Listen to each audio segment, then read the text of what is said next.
నమస్తే, very good morning. Welcome to Magadha news. నేను SS Lakshmi. Joseph Chaudhary alias Joseph alias ప్రశ్న రావణ్ మొత్తానికి 4వసారి పాయకిరావుపేట పోలీసులు అరెస్ట్ చేయడం, ఇవాళ అతడికి బెయిల్ రావడం, ఇటు విజయవాడ వైపు వస్తూ ఉండగా నక్కపల్లి టోల్గేట్ దగ్గర ఏలూరు పోలీసులు మళ్ళీ అతన్ని అదుపులోకి తీసుకోవడం, ఇది జరిగింది. నిజానికి 4 సార్లు అతన్ని ఎందుకు అరెస్ట్ చేశారు అంటే ఇదే ఈ దళిత క్రైస్తవ సభ దగ్గర ఎలాంటి పచ్చి పిచ్చి బూతులు, దరిద్రమైన బూతులు మాట్లాడాడో చూశారు. కాబట్టి ఇలాంటి వాడి వెనుక ఏదో బలమైన శక్తి నడిపిస్తుంది అనేది మగధా న్యూస్ డే 1 నుంచి మాట్లాడుతుంది. ఈ నేపథ్యంలోనే అటు జన సైనికులు, హిందువులంతా కూడా ఏకమయ్యారు ఇప్పుడు. దీంతో ఒక్కొక్కటి ఇతని గురించి కూపీ లాగుతున్నారు. ఇందులో భాగంగా తెలుస్తున్న విషయాలు ఏంటి అంటే, మొత్తానికి ఇతడు హైదరాబాద్ మెట్టుపల్లి ప్రాంతంలో ఉంటాడు. అక్కడి నుంచి అతన్ని పిఠాపురంకు తీసుకెళ్లారు. జన సైనికులు అక్కడ కంప్లైంట్ ఇవ్వడంతో పిఠాపురంలో బెయిల్ వచ్చింది. అక్కడి నుంచి ఇతన్ని కాకినాడ సర్పవరం పోలీస్ స్టేషన్లో మళ్ళీ అక్కడున్న పోలీసులు అదుపులోకి తీసుకున్నారు. ఆ కేసు నేపథ్యంలో మళ్ళీ అక్కడ బెయిల్ వచ్చింది. ఈ బెయిల్లో మొత్తానికి జడా శ్రవణ్ చాలా కష్టపడుతున్నారు. ఇక అక్కడి నుంచి మళ్ళీ బెయిల్ తీసుకొచ్చి అతను సర్పవరం నుంచి బయట తీసుకొచ్చిన తర్వాత మళ్ళీ కృష్ణా జిల్లాలో కాటేసింది. కృష్ణా జిల్లా ఇనుకుదురు దగ్గర మళ్ళీ ఇతన్ని అరెస్ట్ చేయడం జరిగింది. మచిలీపట్నం ఎనుకుదురు దగ్గర తీసుకువెళ్లారు. మళ్ళీ ఇతన్ని అరెస్ట్ చేశారు. రైట్, మొత్తానికి అయిపోయింది. మళ్ళీ బెయిల్ వచ్చింది 3వసారి. వచ్చిన తర్వాత పాయకిరావుపేట పోలీసులు మళ్ళీ అక్కడికి తీసుకువెళ్లారు. అక్కడ బెయిల్ వచ్చింది. రైట్, ఇదంతా వచ్చిన తర్వాత ఇప్పుడు 4వసారి బెయిల్ వచ్చిన తర్వాత ఇప్పుడు నక్కపల్లి టోల్గేట్ దగ్గర మళ్ళీ అరెస్ట్ చేశారు. ఇది ఈ విధంగా 4 సార్లు అరెస్ట్ అయ్యాడు, 4 సార్లు బెయిల్ వచ్చింది. ఇప్పుడు 5వసారి వెళుతున్నాడు. ఈ నేపథ్యంలో అతడు వెళ్లే క్రమంలో అతన్ని పోలీసులు అడ్డుకుని ఆ బండిని వెనక్కి తిప్పుతున్న సందర్భంలో అతడు అదే వెహికల్లో ఉండి ఒక వీడియో ఏదో చేశాడు. ఆ వీడియో ఏంటి అనేది ఒకసారి చూడండి. నమస్తే అండి, నేను రావణ్ మాట్లాడుతున్నాను. ఇప్పుడే 4వ బెయిల్ వచ్చింది. ఈ 4వ బెయిల్ వచ్చిన తర్వాత మళ్ళీ 5వ అరెస్ట్ టోల్ గేట్ దగ్గర పట్టుకొని ఇప్పుడు మళ్ళీ నక్కపల్లి తీసుకెళ్తున్నారు. వేంపాడు టోల్ గేట్ దగ్గర. ఒక విషయం గుర్తుపెట్టుకోవాలని ప్రభుత్వానికి చెప్తున్నా. ఈరోజు మీరు నా గొంతు నొక్కే ప్రయత్నం చేస్తున్నారు. కానీ మీకు అర్థం కావాల్సింది ఏంటంటే, మీరు చంపితే నేను ఒక్కడనే చచ్చిపోతా. ప్రశ్నించే వాళ్ళు ఎవరో చావరు. మీరు రావణ గాడిని మాత్రమే చంపగలరు, ప్రశ్నను చంపలేరు. గుర్తుపెట్టుకోండి. రెండో విషయం, ఇంత భయపడుతున్నారా? మీకు అర్థమవుతుందా? ఒక 500 మంది పోలీస్ ఫోర్స్ ప్రతిరోజు నా కోసం ప్రజా సమస్యలు, పబ్లిక్ అన్నీ వదిలేసి నా కోసం వాళ్ళు అహర్నిశలు తిండి తిప్పలో లేకుండా తిరుగుతున్నారు. ఎస్పీ క్యాడర్ దగ్గర నుంచి కానిస్టేబుల్ క్యాడర్ దాకా ప్రతి ఒక్కరు నాకు సెక్యూరిటీ ఇచ్చుకుంటూ తిరుగుతున్నారు. ఇదా ఆంధ్రప్రదేశ్ ప్రభుత్వం చేసేది? సిగ్గనిపించట్లేదా మీకు? అంటే ఇక ప్రజా సమస్యలు ఏం లేవా? నేను రేపులు చేశానా? దొమ్మిలు చేశానా? దౌర్జన్యాలు చేశానా? పవన్ కళ్యాణ్ అనే వ్యక్తిని ప్రశ్నించడం మాత్రమే నేను చేసిన తప్పు. ఈ రోజుకి 4 రోజుల నుంచి నేను భోజనం చేయట్లా, నీళ్లు కూడా ఈ రోజుకి 4 రోజుల నుంచి నేను అన్నం తినట్లా, మంచినీళ్ళు కూడా తాగట్లా. ఈ రాష్ట్ర ప్రభుత్వానికి చెప్తున్నా, మీరు చంపేస్తే పోలీస్ స్టేషన్లో చంపేయండి నన్ను. మళ్ళీ చెప్తున్నా, మీరు నన్ను చంపేస్తే పోలీస్ స్టేషన్లోనే నా పేక పిసికో, గాదే సాయి కృష్ణ హత్య జరిగింది కదా, అట్లానో నన్ను చంపేయండి. అంతేగాని మొత్తం వ్యవస్థని ఒక్క మనిషి కోసం ఇబ్బంది పెట్టి నా గొంతు నొక్కితేనో నన్ను చంపితేనో ఈ ప్రశ్న లాగుతాయి అనుకుంటే అది మీ పిచ్చి పొరపాటు. ఈరోజు ఎక్కడికి వెళ్తే అక్కడ, అంటే ఈరోజు బెయిల్ వస్తే ఇమీడియట్గా ఒక కేసు, రేపు బెయిల్ వస్తే మళ్ళీ ఒక కేసు. 4 బెయిల్లు ఈ రాష్ట్ర చరిత్రలో, 4 బెయిల్లు 4 రోజుల్లో వచ్చిన మళ్ళీ 5వ రోజు అరెస్ట్ అయిన ఎవడన్నా ఉన్నాడా? Organised crimes. జనసేన పార్టీ నియోజకవర్గాల్లోనే నేను వెళ్ళటం, అక్కడికి ఆర్గనైజ్డ్గా గుండాలు రావటం, నా మీదకి దాడి చేయడానికి ప్రయత్నించటం, పోలీసులు పాపం అహోరాత్రులు లక్ష్మణ అనుకుంటూ నా చుట్టుపక్కల తిరగటం. ఈ ఆర్గనైజ్డ్ క్రైమ్ అంతా ఎవరు చేస్తున్నారు తెలీదా? అంటే చంపుదాం అనుకుంటున్నారు. దానికి ఇంత మరమ్మతులు ఇవన్నీ ఎందుకంటున్నా? డైరెక్ట్గా తీసుకెళ్ళి చంపేయచ్చు కదా పోలీస్ స్టేషన్లో. No, I'm asking you, Chandrababu Naidu garu, Nara Lokesh గారు, ఆంధ్రప్రదేశ్ ఉప ముఖ్యమంత్రి, నా అభిమాన నటుడైన శ్రీ పవన్ కళ్యాణ్ గారు, డైరెక్ట్గా పోలీస్ స్టేషన్లో చంపేయచ్చు కదా. చంపేయండి. లేదా ఈ ఆమరణ నిరాహార దీక్ష నేనే కంటిన్యూ చేసి నేనే చచ్చిపోతా. మళ్ళీ చెప్తున్నా, నన్ను పోలీస్ స్టేషన్లోనే చంపండి, లేదా నా అంతట నేనే ఆమరణ నిరాహార దీక్ష చేసి చచ్చిపోతా. గుర్తుపెట్టుకోండి, as a law abiding citizen I have all the rights to protest. నేను నిరాహార దీక్ష చేసే హక్కు నాకుంది. ఈరోజు నాన్ బెయిలబుల్ సెక్షన్ అన్నింటిలో కూడా నన్ను జైల్లో పెట్టి ఏం సాధిద్దాం అనుకుంటున్నారు మీరు? బెయిలబుల్ సెక్షన్స్ అన్ని.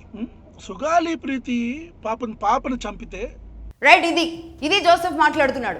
ఒకటి, అన్నం తినట్లేదంట, 4 రోజుల నుంచి నీళ్లు కూడా తాగడం లేదంట. ఒకటి, కాబట్టి నేను అలాగే ఆమరణ నిరాహార దీక్ష చేస్తా, చచ్చిపోతా అంటున్నాడు. ఇదేంటి అసలు నాకు అర్థం కావట్లేదు. అంటే ఒక కేసు మీద ఒక కేసు తర్వాత ఒక కేసు మీద ఒక కేసు తర్వాత అరెస్ట్ చేస్తున్నారు అంటే అతడి మీద ఎన్ని కేసులు నమోదైనాయి? భయంకరంగా నమోదైనాయి. ఇన్నాళ్ల పాటు భరించి భరించి భరించి ఇప్పటి వరకు అసలు అతడి వైపు ఆంధ్రప్రదేశ్ పోలీసులు చూసారా? ఇంకెవరైనా సరే అతడి మీద దాడి చేశారా? ఎవరైనా ఏమైనా మాట్లాడారా? ఏమన్నా మాట్లాడితే యూట్యూబ్కి మధ్య ఏమైనా గొడవలు జరుగుంటాయి తప్ప ఆంధ్రప్రదేశ్లో ఇదే పవన్ కళ్యాణ్ గారిని ఎన్నాళ్ళ నుంచి ఎంత పచ్చిగా యూట్యూబ్లో కూర్చొని మాట్లాడుతున్నాడు. ఏమన్నా అన్నారా? సిటిజన్ కదా అని వదిలేశారు. ఏదో ఒక రోజు మారతాళ్లే అని వదిలేశారు. కానీ ఒక యూట్యూబ్ ఛానల్ పెట్టుకుని ఒక టార్గెటెడ్గా, సెలెక్టివ్గా, ఆర్గనైజ్డ్గా, మరి దీన్ని అంటారా ఆర్గనైజ్డ్గా చేయడాన్ని? దీన్ని అంటారా? ఆర్గనైజ్డ్గా చేయడం అంటే ఏంటో ఇప్పుడు చూపిస్తారా? అంటే ఈ విధంగా ఇన్ని కేసుల్లో అరెస్ట్ అయిన తర్వాత అక్కడికి వచ్చింది జన సైనికులు అని మాత్రమే చెప్పడం మాత్రం చాలా పెద్ద పొరపాటు. నేను చెబుతున్నారు, చాలా మంది హిందూ సంఘాలు ఇప్పుడు మండిపడుతున్నాయి. ఏ రాధా మనోహర్ దాస్ గారిని అయితే నడి రోడ్డు మీద బట్టలు ఉప్పి నేను తొక్కి పట్టి నారదీస్తారా, నువ్వు దొరక్కపోతావా అని ఏదైతే మాట్లాడాడో ఇతడు ఆ రోజు సభలో, మొత్తం హిందూ సంఘాలు బగ్గుమంటున్నాయి. వైజాగ్లో హిందూ సంఘాలు తురగ శ్రీరామ్ గారు అలాగే ఫణీంద్ర గారి ఆధ్వర్యంలో వైజాగ్ సిఐకి ఇవాళ కంప్లైంట్ ఇచ్చారు. ఈ విధంగా ప్రతి పోలీస్ స్టేషన్లో కూడా ఇదే హిందూ సంఘాలు అందరూ కూడా కంప్లైంట్ ఇస్తూ ఉన్నారు. ఈ జోసెఫ్ ఇంకోటి ఏమంటున్నాడు?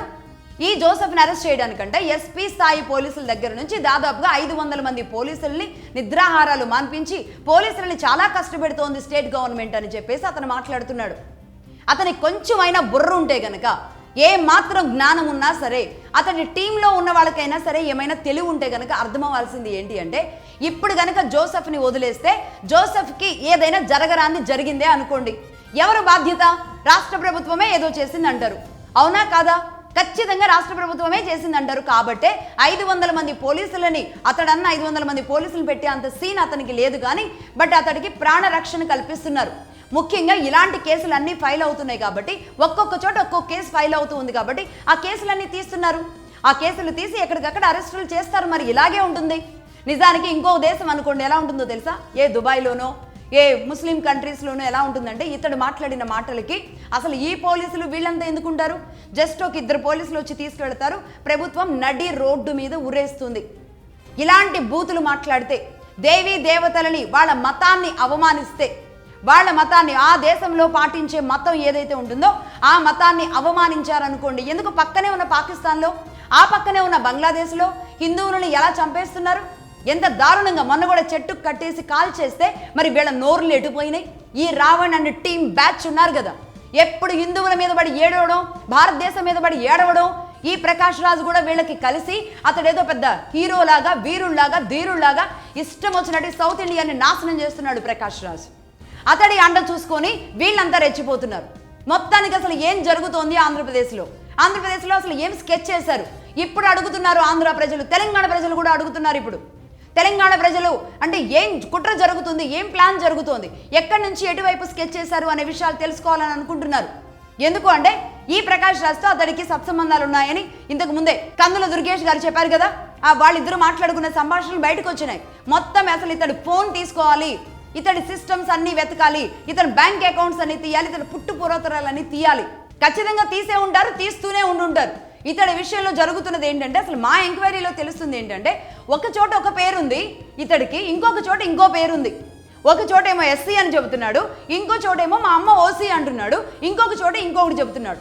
అసలు ఇతనికి ఆధార్ కార్డులు రకరకాలు ఉన్నట్టున్నాయి, పేర్లు రకరకాలు ఉన్నట్టున్నాయి. ఈ రావణ్ ఏంటో, ఈ రావణ్ అనే పేరు పెట్టుకొని ఇష్టం వచ్చినట్టుగా విచ్చలవిడిగా ఇలాంటి రాష్ట్రాన్ని రావణ కాష్టం చేద్దాం అనుకుంటున్నాడా ఇతడు? అసలు రావణ్ అనే అతడు పిలిపించుకునే తప్పటిలోనే అతడిలో ఒక విలనిజం కనబడుతుంది, ఒక దుర్మార్గం కనబడుతుంది. ఏం చేస్తారు ఇలాంటి రావణుల్ని? దీంతో పాటు ఇతను ఏమడుగుతున్నాడు, నేనేమైనా మర్డర్లు మానభంగాలు చేశానా అంటున్నాడు.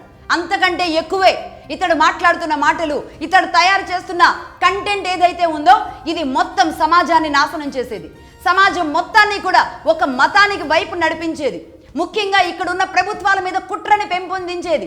నిజం చెప్పాలి అంటే ఇది రాజ్యం చేతిలోకి తీసుకుని అటు కేంద్ర ప్రభుత్వం కానీ అలాగే రాష్ట్ర ప్రభుత్వాలు కానీ ఇది రాజద్రోహం కింద ఇతని మీద కేసులు పెట్టాలి. ఇతడే కాదు, ఎవరైతే దేశానికి వ్యతిరేకంగా మాట్లాడుతున్నారో అలాంటి వాళ్ళందరి మీద కూడా కేసులు పెట్టండి. ఇష్టం వచ్చినట్టుగా వీళ్ళ నోర్లో అడ్డు అదుపు లేకుండా మాట్లాడుతున్న బ్యాచ్ ఎవరైతే ఉన్నారో, జర్నలిస్టుల ముసుగులో, ఎనలిస్టుల ముసుగులో, మేధావుల ముసుగులో మగధా న్యూస్ మొదటి నుంచి అందుకే చెబుతోంది, ఈ ఎర్ర జర్నలిస్టులు అందరూ ఎవరైతే ఉన్నారో వాళ్ళ లిస్టు తయారు చేయండి. వాళ్ళు ఈ స్టేజ్ వచ్చే వరకు, వీళ్ళు ఒక సభ మీదకు వచ్చి ఈ విధంగా పచ్చి బూతులు మాట్లాడే వరకు ఎందుకు వేచి చూస్తున్నారు? అటు తెలంగాణ గవర్నమెంట్ కానీ ఏపీ గవర్నమెంట్ కానీ ఇలా మాట్లాడిన వాళ్ళు అన్నారు కదా, నాలుకలు కోస్తాం, తాట తీస్తాం, ఇష్టం వచ్చినట్టు మాట్లాడుతున్నారు కదా వీళ్ళు. అలాగే ఇతడు అంటున్నాడు, 4 రోజుల నుంచి నేను అన్నం తినలేదు, నీళ్లు తాగలేదు, ఇలాగే ఉంటాను, నా పీక కోసి చంపేసేయండి జైల్లోనే, లేదంటే నేనే చచ్చిపోతా అంట. ఇది ఒక బెదిరింపు, ఇది ఒక బ్లాక్మెయిల్. ఏంటి ఇవన్నీ ఏమంటారు? ఉడత ఊపులు అంటారు. ఇక ఉడత ఊపులు అంటారు, ఇక చేతులు ఎత్తేసాము అంటారు. దాని బదులు చేసింది తప్పు అని చెప్పి ఈ సమాజానికి, ఈ హిందువులకు, అలాగే మీరు మాట్లాడిన బూతులు, ఇతడు మాట్లాడిన బూతులు ఎవరిని మాట్లాడాడో వాళ్ళని క్షమాపణ కోరుకుంటే అయిపోతుందిగా. అసలు ఇతడు వెనక ఎవరున్నారో తీయండి. ఎందుకు అంత ధైర్యంగా, అంత విచ్చలవిడిగా ఒక డిప్యూటీ సీఎంని పట్టుకొని ఒక సభ పెట్టి ఈ విధంగా మాట్లాడాడు అంటే, సీఎంని, డిప్యూటీ సీఎంని, ఆయన వయసు ఎంత? చంద్రబాబు నాయుడు గారి వయసు ఎంత? ఇతడికి అసలు ఏమైనా మనిషేనా? అన్నం తింటున్నాడు కదా. అంటే మా ఇష్టం వచ్చినట్టు మాట్లాడతాం, మా ఇష్టం వచ్చినట్టు సభలు పెట్టేసి ఇక్కడ అన్రెస్ట్ క్రియేట్ చేస్తాం ఆంధ్రప్రదేశ్లో అంటే ఊరుకుంటారా? మక్కెలు ఎరగదంటారు అని అంటున్నారు ఆంధ్రప్రదేశ్ ప్రజలు. ఆంధ్రప్రదేశ్ ప్రజలే అంటున్నారు. ఇప్పుడు అర్థం చేసుకుంటున్నారు. ఇప్పుడు వీళ్ళంతా కూడా ఏ కుట్రలో ఉన్నారు, ఎవరెవరు ఉన్నారు, ఎవరిని మోసం చేస్తూ ఎవరి ఆటలు సాగిస్తున్నారు అనేది ఇప్పుడు తెలుస్తోంది. విచ్చలవిడిగా పిచ్చి మాటలు మాట్లాడుతూ పిచ్చి వేషాలు వేస్తే ఇలాగే ఉంటుంది అనేది అర్థమయ్యేలాగా చేస్తున్నారు. అలాగే వైఎస్ఆర్సీపీ నాయకులు వచ్చి, పేర్ని నాని గారు వచ్చి వకాల్తా పుచ్చుకొని ఏదో మాట్లాడుతున్నారే, ఇదే పేర్ని నాని గారికి మరి 2019 to 24 ఎన్ని అరెస్టులు అయ్యాయో తెలీదా? రఘురామకృష్ణరాజు గారు మీ పార్టీకి సంబంధించిన ఒక ఎంపీని సస్పెండ్ చేయకుండా మీ పార్టీలోనే ఉంచుకొని మీరేం చేశారు? 5 ఏళ్ల పాటు గుండెల మీద కూర్చోబెట్టి ఎవరితో కొట్టించారు. ఇప్పుడు వీళ్ళందరూ కలిసి ఆ కొట్టిన వ్యక్తి, రఘురామకృష్ణరాజు గారిని కొట్టిన ఒక వ్యక్తి, ఈ జోసెఫ్, ప్రకాష్ రాజ్, అలాగే సజ్జల భార్గవ్, వీళ్ళందరికీ ఏం టీం వర్క్ నడుస్తుంది? ఇది కేవలం రాష్ట్రంలో అధికారం కోసమో రాజకీయం కోసమో జరుగుతున్న టీం వర్క్ కాదు. ఒక భయంకరమైన ఒక క్రిస్టియన్ లాబీతో దేశం బయట నుంచి జరుగుతున్న కుట్రలాగా తెలుస్తుంది. ఇది దేశ భద్రతకి విఘాతం. వెస్ట్ బెంగాల్లో ఎలా అయితే మొన్నటి వరకు జరిగిన అకృత్యాలు ఇప్పుడు బయటకు వస్తున్నాయో ఇలాంటి పెద్ద ప్లానే ఇక్కడ జరగబోతోంది. నిజంగా చెబుతున్నాను, స్టేట్ గవర్నమెంట్, ఇప్పుడు సెంట్రల్ గవర్నమెంట్ సపోర్ట్ తీసుకోవాల్సిన అవసరం ఉంది. ఇలాంటి వాళ్ళు ఎవరెవరు ఉన్నారో ఏరి పారేయండి. ఒకవేళ వీళ్ళని ఇలాంటి ఉగ్రవాద చర్యలకి ప్రేరేపితం చేసే ఇలాంటి ఇంకెవరు టీం ఉన్నారు, వీళ్ళంతా అమాయకులు కావచ్చు. మేబీ రావణ్ ఏదో యాక్టర్ లాగా మాట్లాడుతూ ఉన్నాడు. ఇతను ఏదో జర్నలిస్టు కాదు, ఇతనికి ఎక్కడ కూడా ఏ ఛానల్లో కూడా పనిచేయలేదు, ఏ జర్నలిస్ట్గా ఏ పత్రికలో కూడా పనిచేయలేదు. ఇతడు జర్నలిస్ట్ అనే ముసుగేసుకొని ప్రశ్న అని పెట్టుకొని ఇష్టం వచ్చినట్టు మాట్లాడుతున్న ఇతడు ఎవరైతే ఉన్నాడో అసలు ఇతడికి ఎక్కడ కూడా జర్నలిస్ట్ అనే మూలాలు లేవు. కాబట్టి ఇతడు జర్నలిస్ట్ కాదు. ఇలాంటి వాళ్ళు ఎవరెవరు ఉన్నారు, ఎక్కడెక్కడున్నారు, వీళ్ళ వెనుక ఫండింగ్ ఎవరు చేస్తున్నారు, వీళ్ళ వెనుక డబ్బులు ఎవరిస్తున్నారు, వీళ్ళు ఇంత దారుణంగా విచ్చలవిడిగా భయం భక్తి లేకుండా దేశం అంటే కనీస గౌరవం కానీ, ఏదన్నా మాట్లాడితే దేశం చర్యలు తీసుకుంటుంది అన్న కనీస భయం కానీ లేకుండా పేట్రేగిపోతున్నారు అంటే ఏంటి వీళ్ళ విచ్చలవిడితనం? ఏంటి వీళ్ళకి కొత్తగా వచ్చిన ధైర్యం? వీళ్ళకి ఎక్కడి నుంచి ఫండింగ్ వస్తోంది? ఎవరు వీళ్ళ వెనుకున్నారు తేలాల్సిన అవసరం ఉంది. ఆంధ్రప్రదేశ్ అలాగే తెలంగాణలో కూడా ఇంకా ఈ మూలాలు ఉన్నట్టున్నాయి. ఎందుకంటే ప్రశ్న రావణ గురించి అక్కడ అరెస్ట్ చేస్తే ఇక్కడున్న కొంతమంది రెచ్చిపోతున్నారు. కొంతమంది మహిళా జర్నలిస్టుల రూపంలో ఉన్న వాళ్ళు, వీళ్ళకి వాళ్ళకి ఏంటి? వీళ్ళంతా ఒక టీమ్గా పనిచేస్తున్నారు. ఈ టీంకి ఎక్కడి నుంచి ఫండింగ్ వస్తూ ఉంటుంది? ఈ టీం కార్యకలాపాలు ఏంటి? ఈ టీం టార్గెట్ ఏంటి? ఈ టీం అంతా కూడా మొన్న ఒక రౌండ్ టేబుల్ సమావేశం అని పెట్టినప్పుడు ఎవరెవరు వెళ్ళారు? మొత్తం ఆ జర్నలిస్టులు అంతా ఎవరెవరు వెళ్ళారు? మొత్తం వైసీపీ అండ్ బీఆర్ఎస్కి అనుకూలంగా ఉన్న సీనియర్ జర్నలిస్టుల దగ్గర నుంచి అందరూ వెళ్ళారు. అంటే వీళ్ళంతా ఒక కుట్ర చేస్తున్నారన్నమాట. కుట్రలు చేస్తున్నారు ఆంధ్ర తెలంగాణ మధ్యలో వీళ్ళని అడ్డం పెట్టి. అంటే రేపు వీళ్ళకి ఏమన్నా జరిగింది అంటే కనుక ఎవరు బాధ్యులు? వీళ్ళని వాళ్లే వేసేసి ఇది మాకు సంబంధం లేదు, ప్రభుత్వాలే చేసినాయి, తెలంగాణ ఆంధ్రప్రదేశ్ ప్రభుత్వాలే చేసినాయి అంటే కనుక ఇప్పుడు ఏం చేస్తారు? నేను అన్నాను కదా, నిన్ననే చెప్పాను. ఏమని చెప్పాను? ఖచ్చితంగా అతడి ప్రాణానికి ప్రమాదం ఉంది అని చెప్పాను. ఎవరో కాదు, ఎవరైతే పాలు పోస్తున్నారో వాళ్లే పీకకొస్తారు అనేది కూడా ఇదే ఆంధ్రప్రదేశ్ నుంచి వినబడుతుంది. ప్రజలు ఇదే మాట్లాడుకుంటున్నారు. కాబట్టి అతడి పీకని పాలు పోసిన వాళ్ళు కొయ్యకుండా అసలు ఇతడి వెనుక ఏం జరిగింది అని జాగ్రత్తగా తెలుసుకుంటే గనక ఇలాంటి దుర్మార్గులని మంచిగా మానవ ప్రవృత్తిలోకి మార్చుకునే అవకాశాలు ఉంటాయి, మంచి మనుషులుగా మార్చుకునే అవకాశాలు ఉంటాయి. నేనేమైనా మర్డర్లు చేశానా, మానభంగాలు చేశానా, నేను చచ్చిపోతాను అని బెదిరించడం అంటే ఏంటి? ఎవరిని బెదిరిస్తున్నాడు చచ్చిపోతానని? వాళ్ళ ఇంట్లో వాళ్ళని బెదిరించాలి. ఇలాంటి పనులు చేసినప్పుడు ఇంట్లో వాళ్ళు ఫస్ట్ ఆఫ్ ఆల్ పట్టుకొని 4 పీకాలి. నీకు దేశం ఇష్టం లేకపోతే పో దేశం దాటి. ఇతడే కాదు, ఎవరైనా సరే దేశం ఇష్టం లేదా, దేశం మీద ఇలాంటి ఏడుపులే ఏడుస్తారా అంటే పోండి అవతలికి, దేశం దాటి పోండి. ఎలా అయితే ఇన్నాళ్ళు ఈ రోహింగ్యాలు వెస్ట్ బెంగాల్ ద్వారా మన దేశంలోకి వచ్చారు, అదే వెస్ట్ బెంగాల్ ద్వారా పంపిద్దాం అందరినీ. వాళ్ళు మయన్మార్ వెళ్తారా, బంగ్లాదేశ్ వెళ్తారా, లేదా అటు నుంచి అటు పాకిస్తాన్కి వెళ్తారా? వాళ్ళ ప్రేమ అయిన దేశాలలో వాళ్ళు హాయిగా ఉంటారు. ఎందుకు వాళ్ళని ఇంత బలవంతంగా? నిజంగా చెబుతున్నాను, రాష్ట్ర కేంద్ర ప్రభుత్వాలు చాలా సీరియస్ యాక్షన్ తీసుకోవాల్సిన అవసరం ఉంది. ఇది 5 కేసుల్లో తిప్పారా, 500 కేసుల్లో తిప్పారా కాదు. ఇతడి వెనుక ఎవరున్నారో తేలాల్సిన అవసరం ఉంది, ఖచ్చితంగా తేలాల్సిన అవసరం ఉంది. ఇతడి మూలాలు ఏంటి? ఒక పెద్ద ప్లాన్ ప్రకారం, ఒక స్కెచ్ ప్రకారం నడుస్తున్న ఇతడి యూట్యూబ్ ఛానల్ వెనుక ఎవరున్నారు? ఇతడు కేవలం డబ్బు కోసమో లేదంటే యాక్టింగ్ అనేది తనకి ఏమైనా ఇంట్రెస్ట్ ఉండి అలా హీరో కాలేకో లేదా విలన్ కాలేకో ఇలా రావణ్ అని పెట్టుకొని ఇలాంటి యాక్టింగ్లు చేస్తున్నాడా? లేదు అంటే హిందుత్వం మీద ఈ స్థాయిలో మాట్లాడుతూ ఈ స్థాయిలో ఇలా చేస్తున్నాడు అంటే ఫైనల్ గా నేను మగధా న్యూస్ నుంచి రాష్ట్ర ప్రభుత్వాలను ఒకటే రిక్వెస్ట్ చేస్తున్నా, మీకు తెలియంది ఏం కాదు. నిజానికి పోలీసులు, మీ వ్యవస్థలు మీరంతా అదే విధిగా పనిచేస్తూ ఉంటారు. ఇతన్ని ఒక 5 సార్లు అరెస్ట్ చేసాం, 5 సార్లు బెయిల్ వచ్చింది, చట్టపరంగా ఇలా జరుగుతూ ఉంది. ఈ ఎపిసోడ్స్ సిరీస్లు నిజానికి ప్రజలకు అవసరం లేదు. కావాల్సింది ఏంటి అంటే ఇతడి వెనక ఏం జరుగుతుంది, ఇతడు పెట్టుకున్న పేర్లు ఏంటి, ఇతడికి చాలా ఆధార్ కార్డులు ఉన్నాయి అన్నట్టుగా కూడా చాలా మంది చెబుతున్నారు. ఇదే విజయవాడ, అలాగే ఇతడికి సంబంధించిన ఐటీ ఎంప్లాయీస్, అలాగే ఇతడు ఏదో కంపెనీలో చేసేవాడు, అక్కడ కూడా అతడికి చాలా ఘనకార్యాలు ఉన్నట్టు తెలుస్తున్నాయి. అవన్నీ కూపీ లాగండి. అసలు ఇక్కడ ఎక్కడ ఇతను కనెక్ట్ అయ్యాడు, ఎవరికి కనెక్ట్ అయ్యాడు, ఇతడి మూలాలు ఏ దేశానికి ఉన్నాయి, ఏ క్రిస్టియన్ లాబీకి ఉన్నాయి, అవన్నీ తీయండి. ఈ జోసెఫ్ వెనుక ఆ క్రిస్టియన్ సామ్రాజ్యం ఏంటో తీయండి. వీలైతే కనీసం ఇప్పుడైనా సరే హిందువులందరి పక్షాన మగధా న్యూస్ రిక్వెస్ట్ చేస్తుంది అనుకోండి, ఇది మగధా న్యూస్ అప్పీల్ అనుకోండి. ఈ మూలాలన్నీ కూడా తీసి ప్రజల ముందు పెట్టాల్సిన అవసరం ఉంది. లేదు అంటే గనక మళ్ళీ ఇదే అపవాదులు, ఇదే అభాండాలు మళ్ళీ మీరే కూటమి ప్రభుత్వమే మోయాల్సి వస్తుంది. కాబట్టి ఉన్నది ఉన్నట్టు ప్రజల ముందు పెట్టాల్సిన అవసరం ఉంది. అతడు మామూలు పర్సనే అవ్వచ్చు, జోసెఫ్ అనే ఒక మామూలు పర్సనే అవ్వచ్చు, అయినప్పటికీ కూడా దానిని ఈ రోజు దానిని ఏ రకంగా అయినా మార్చే అవకాశాలు ఉంటాయి. ఎందుకంటే ప్రత్యర్థులు కాసుకొని కూర్చొని ఉన్నారు. నిజంగానే ఇది క్రిస్టియన్ లాబీ జరుపుతున్న ఘోరమైన కుట్ర అయితే గనక అతడి ప్రాణాలకి ఖచ్చితంగా ప్రమాదం ఉంటుంది. అది ఖచ్చితంగా నిజంగా అలాంటిది ఏదైనా జరిగినప్పుడు అది రాష్ట్ర ప్రభుత్వం మీదకి మాత్రమే వస్తుంది. కాబట్టి ఇక్కడ రాష్ట్ర ప్రభుత్వం అలర్ట్గా ఉండి ఇతడి పుట్టు పూర్వతరాలు, ఇతడి వెనుకున్న ఎవరు, మొత్తం రాజకీయ పార్టీలు ఉన్నాయా, క్రిస్టియన్ లాబీ ఉందా, ఈ విషయాలన్నీ బయటకు తీయాల్సిన అవసరం ఉంది. ప్రజలు కూడా ఈగర్లీ వెయిట్ చేస్తున్నారు, రాష్ట్ర ప్రభుత్వం ఏం చెబుతుందా అని వెయిట్ చేస్తున్నారు. ఇతడే కాదు, రేపు ఇంకెవ్వడు మాట్లాడినా, ఎవ్వడు ఇలా రెచ్చిపోయినా హిందువుల గొంతులు కోస్తాం, హిందువుల నాలుకలు కోస్తామని చెప్పి ఏ ఒక్కడు మాట్లాడినా సరే ఊరుకునే ప్రసక్తే ఉండదు. ఇదే హిందువులు ఇన్నేళ్ల పాటు ఎన్ని మాట్లాడినా, దేవి దేవతలకి అశుద్ధం పూసినా, కొంతమంది టాయిలెట్లు చేసినా, రథాలు తగలబెట్టినా, దేవి విగ్రహాలు ఓపెన్గా పగలగొడుతున్నా, దేవతల్ని తిడుతున్నా, ఈ క్రిస్టియన్ మతానికి తిరుమల కొండ మీద కూడా ఈ మత ప్రచారం చేసుకోవడానికి విచ్చలవిడిగా రెచ్చిపోతున్నా, ఎన్ని జరుగుతున్నా సరే నేను మళ్ళీ చెబుతున్నా, సహనంతో భరిస్తూ వచ్చారు తెలుగు రాష్ట్రాల్లో. సహనం కోల్పోయేలాంటి పరిస్థితి వచ్చింది. కూటమి ప్రభుత్వం వచ్చిన తర్వాత కూడా ఇలాంటి అకృత్యాలు జరిగితే గనక సహించరు, ఖచ్చితంగా సహించరు. మీరు ఓటు బ్యాంకుల కోసం చూసుకుంటాము అంటే గనక హిందువులు కూడా తిరగబడే రోజు ఖచ్చితంగా వస్తుంది ఇదే ఆంధ్రప్రదేశ్ ప్రభుత్వానికి. కాబట్టి నేను అడుగుతున్నా, ఏ ఆఫీసర్లు ఈ లాబీ అన్నిట్లో ఉంటున్నారు, ఏ పోలీస్ డిపార్ట్మెంట్లో ఉన్నారు, ఏ ఉద్యోగాల్లో ఉన్న వాళ్ళు ఉన్నారు, ఏ కోర్టుల్లో ఉన్న వాళ్ళు ఉన్నారు, ఎవరెవరు ఇలాంటి వాళ్ళకి టీమ్గా పనిచేస్తూ ఉన్నారు. మీరు మొదట్లలో ఏ ఆఫీసరు, ఏ ఉద్యోగి సహకరించడం లేదు అన్నారు. నాకు ఇప్పుడు అర్థమవుతోంది ఏదో జరుగుతోంది వెనుక. కాబట్టి ఈ మొత్తం ఇతని మీద ఎన్ని కేసులు లిస్ట్ ఉన్నాయో అన్ని తీయండి. అది ఎవరో ఒకళ్ళు ఏదో ఒక పోలీస్ స్టేషన్ సంబంధించిన ఒక సిఐతో అయినా సరే మాట్లాడించండి. అసలు ఏం జరుగుతుంది ఇతడి విషయంలో, ఏ దుర్మార్గాలు చేశాడు, మీ ఎంక్వైరీలు ఎంతవరకు వచ్చినాయి. కేవలం అరెస్ట్ చేసి బెయిల్ ఇచ్చి 500 సార్లు చేసినా సరే ప్రజలకు కావాల్సింది అసలైన నిజం. ఆ నిజం ఏంటి, ఆ మూలాలు బయటికి రావాల్సిన అవసరం ఖచ్చితంగా ఉంది. ఎందుకంటే చూస్తుంటే చాలా క్లియర్గా అర్థమవుతోంది ఇతడి వెనుక పెద్ద లాబీయే ఉందనేది అర్థమవుతుంది.